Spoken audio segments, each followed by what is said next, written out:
Voici ce qu'il faut retenir dans l'actualité aujourd'hui. Tout d'abord, Emmanuel Macron a déclaré ce vendredi soir que la France soutenait l'idée d'un État palestinien sans Hamas. Il clarifiait en fait ses propos de mercredi lorsqu'il avait indiqué une potentielle reconnaissance par la France d'un État palestinien pour juin. Le président avait alors été critiqué par la droite et l'extrême droite qui y voyaient une manière de légitimer le mouvement islamique.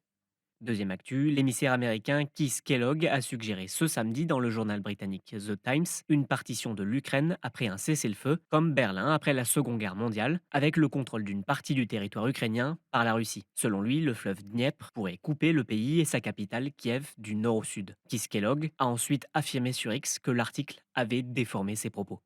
Troisième actu, des discussions indirectes ont débuté ce samedi à Oman entre l'Iran et les États-Unis au sujet du programme nucléaire iranien qui fait craindre depuis des décennies des risques de création d'une arme nucléaire par l'Iran. Les détails de ces pourparlers restent flous. La Maison-Blanche parle de négociations dans une même pièce alors que l'Iran évoque des discussions par l'intermédiaire des Omanais.